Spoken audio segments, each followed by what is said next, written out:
आदाब, मैं हूं सफदर रिजवी। आप देख रहे हैं लाइव एक्सप्रेस चैनल। आपसे गुजारिश है इस चैनल को सब्सक्राइब करें, लाइक करें, शेयर करें और कमेंट करें। अब देखें एक अहम खबर। उत्तर प्रदेश में वक्फ बोर्ड को लेकर बड़ी हलचल शुरू हो गई है। योगी सरकार के मंत्री दानिश आजाद अंसारी ने कहा है कि जब भी नया बोर्ड बनेगा वो नए कानून के मुताबिक ही बनेगा। बस उनके इस बयान के बाद पूरे उत्तर प्रदेश में चर्चा शुरू हो गई है। सबसे बड़ा सवाल यही है, क्या इस बार मौलाना कल्बे जवाद का पहले जैसा दबदबा या असर रहेगा या फिर सरकार पूरी तरह नई टीम के साथ नया दौर शुरू करने जा रही है। आइए जानते हैं पूरी रिपोर्ट। उत्तर प्रदेश में वक्फ बोर्ड का पुनर्गठन अब सिर्फ एक चर्चा नहीं रह गया है। योगी सरकार के अल्पसंख्यक कल्याण मंत्री दानिश आजाद अंसारी ने साफ कहा है कि जब भी उत्तर प्रदेश में नया वक्फ बोर्ड बनाया जाएगा वो नए कानून के प्रावधानों के मुताबिक ही बनेगा। यानी अब पुराने नियमों के तहत बोर्ड बनने की कोई संभावना नहीं है। मंत्री के इस बयान के बाद प्रदेश में नई बहस शुरू हो गई है, क्योंकि सवाल सिर्फ नए बोर्ड का नहीं है। सवाल यह है कि उस नए बोर्ड में कौन लोग होंगे। क्या वर्षों से प्रभाव रखने वाले पुराने चेहरे फिर दिखाई देंगे या इस बार सरकार पूरी तरह नई सोच और नई व्यवस्था के साथ बोर्ड बनाएगी। सबसे ज्यादा चर्चा शिया सेंट्रल वक्फ बोर्ड को लेकर हो रही है, क्योंकि पिछले कुछ महीनों में इस बोर्ड का नाम अदालतों, एफआईआर और कई विवादों में लगातार सामने आता रहा है। यही वजह है कि अब लोग पूछ रहे हैं, क्या नया वक्फ बोर्ड बनने के बाद उत्तर प्रदेश की वक्फ राजनीति भी बदल जाएगी। लेकिन सबसे बड़ा सवाल ये है, क्या इस बार बनने वाले बोर्ड में पुराने चेहरे दिखाई देंगे या नहीं। क्या मौलाना कल्बे जवाद का पहले जैसा दबदबा या असर रहेगा या नहीं। क्या घोटाला करने वाले भ्रष्ट लोगों की कार्रवाइयों की सरकार जांच करवाएगी या नहीं। क्या मौजूदा बोर्ड के खिलाफ अदालतों में चले मामलों और विवादों ने सरकार को नया फैसला लेने पर मजबूर कर दिया है। आज हम इसी मुद्दे पर चर्चा करेंगे। सबसे पहले ये समझिए कि उत्तर प्रदेश में दो बड़े वक्फ बोर्ड हैं। एक सुन्नी सेंट्रल वक्फ बोर्ड, दूसरा शिया सेंट्रल वक्फ बोर्ड। दोनों का काम वक्फ की संपत्तियों की देखरेख करना है, लेकिन पिछले कुछ वर्षों में दोनों बोर्ड अलग अलग वजहों से विवादों में रहे। अब जब नया वक्फ कानून लागू हो चुका है तो सरकार कह रही है कि आगे बनने वाला बोर्ड उसी कानून के मुताबिक बनाया जाएगा।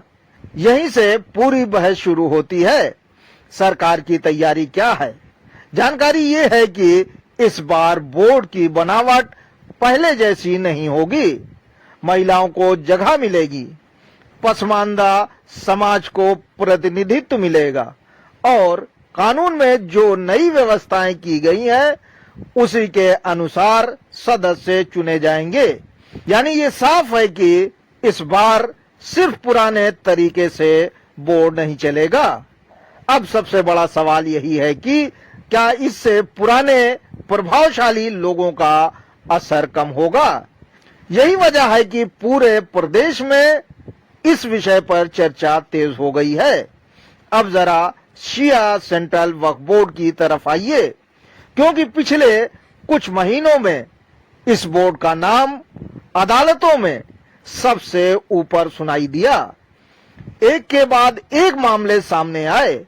कहीं वक्फ संपत्तियों को लेकर विवाद हुआ, कहीं अदालत को दखल देना पड़ा, कहीं बोर्ड के अधिकारियों के खिलाफ आदेश आए और अब यही सवाल उठ रहा है कि क्या सरकार इन सब घटनाओं को देखते हुए नया बोर्ड जल्द बनाएगी।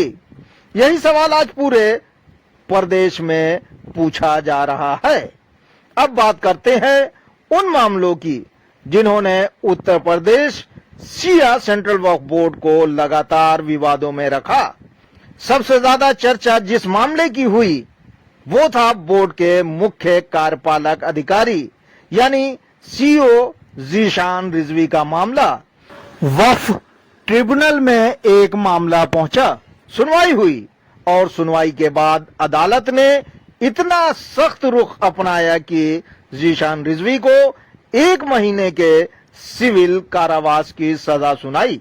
ये कोई छोटी बात नहीं थी क्योंकि किसी वक्फ बोर्ड के मौजूदा सीईओ के खिलाफ इस तरह का आदेश बहुत कम देखने को मिलता है। इसके बाद मामला हाई कोर्ट पहुंचा।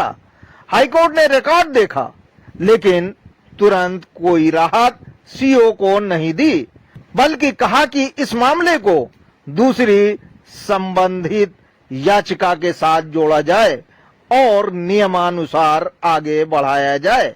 यानी मामला अभी पूरी तरह खत्म नहीं हुआ है। अब बात करते हैं एक और विवाद की। मेरठ की वक्फ संपत्ति को लेकर भी गंभीर शिकायतें आईं। इस मामले में बोर्ड के चेयरमैन अली जैदी और कई दूसरे लोगों के खिलाफ एफआईआर दर्ज कराई गई जिसमें गंभीर आरोप लगाए गए हैं। ये विवाद सीधे वक्फ बोर्ड के कामकाज पर सवाल खड़े करता है।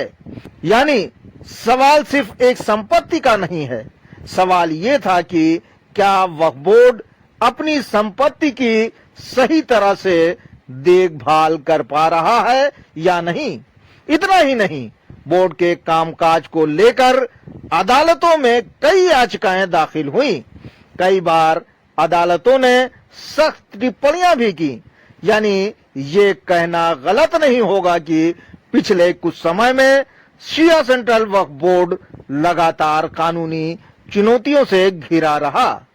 यही वजह है कि अब जब सरकार नए बोर्ड की बात कर रही है तो लोग पूछ रहे हैं क्या पुराने तरीके से काम करने वाले लोगों को फिर मौका मिलेगा या सरकार इस बार नई टीम बनाएगी। अब आते हैं सबसे अहम सवाल पर। मौलाना कल्बे जवाद का नाम वर्षों से शिया वक्फ बोर्ड की राजनीति के साथ जुड़ा हुआ है। समर्थकों का कहना है कि उन्होंने हमेशा वक्फ की आवाज उठाई, जबकि वक्फ मामलों के अल्लामा कहे जाने वाले जमीर नकवी का कहना है कि मौलाना जवाद और उनकी गैंग के लोगों ने वक्फ बोर्ड को कंगाल बना दिया। बोर्ड पर कुछ चेहरों का प्रभाव बहुत ज्यादा रहा। आज जब नया बोर्ड बनने की चर्चा तेज है तो सबसे बड़ा सवाल यही है, क्या इस बार तस्वीर बदल जाएगी या फिर पुराने प्रभावशाली लोग फिर किसी न किसी रूप में वापस दिखाई देंगे। यही चर्चा आज पूरे उत्तर प्रदेश में हो रही है। अब सबसे बड़ा सवाल ये है कि आखिर सरकार क्या करना चाहती है। अगर हम पिछले कुछ महीनों की घटनाओं को जोड़कर देखें तो तस्वीर धीरे धीरे साफ होती दिखाई देती है। एक तरफ नया वक्फ कानून लागू हो चुका है, दूसरी तरफ उत्तर प्रदेश में नया वक्फ बोर्ड बनाने की तैयारी चल रही है, तीसरी तरफ पुराने बोर्ड के कामकाज पर लगातार सवाल उठ रहे हैं और चौथी तरफ लोग पुराने बोर्ड के कामकाज की जांच कराने की मांग कर रहे हैं और पांचवी तरफ अदालतों तक कई मामले पहुंच चुके हैं। यानी सरकार के पास ये कहने का पूरा आधार है कि अब पुराने ढंग से नहीं बल्कि नए कानून के मुताबिक नई व्यवस्था बनाई जाएगी। यहीं से पूरी राजनीति शुरू होती है, क्योंकि अगर नया बोर्ड बनता है तो सवाल सिर्फ सदस्यों का नहीं होगा सवाल ये होगा कि उस बोर्ड की कमान किन लोगों के हाथ में हो। क्या वही पुराने चेहरे फिर दिखाई दें जिनके खिलाफ बवाल हो चुका है और जिन पर भ्रष्टाचार के गंभीर आरोप हैं, या सरकार इस बार बिल्कुल नए लोगों को आगे लाएगी।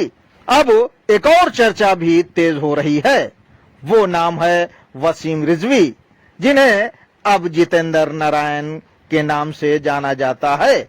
वे उत्तर प्रदेश शिया सेंट्रल वक्फ बोर्ड के अध्यक्ष रह चुके हैं।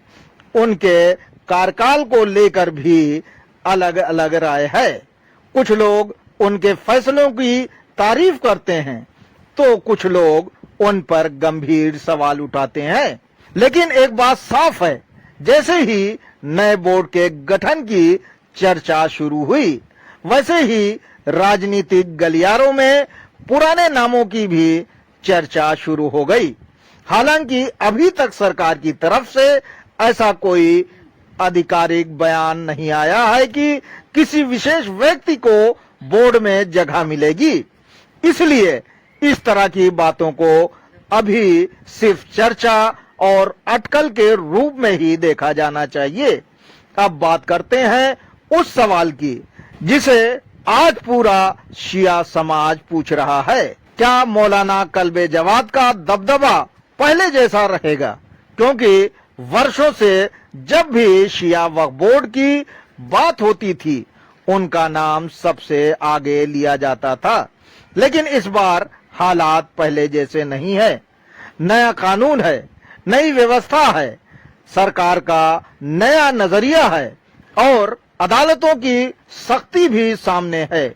ऐसे में ये देखना बहुत दिलचस्प होगा कि आने वाले दिनों में उत्तर प्रदेश का नया शिया वक्फ बोर्ड किस शक्ल में सामने आता है।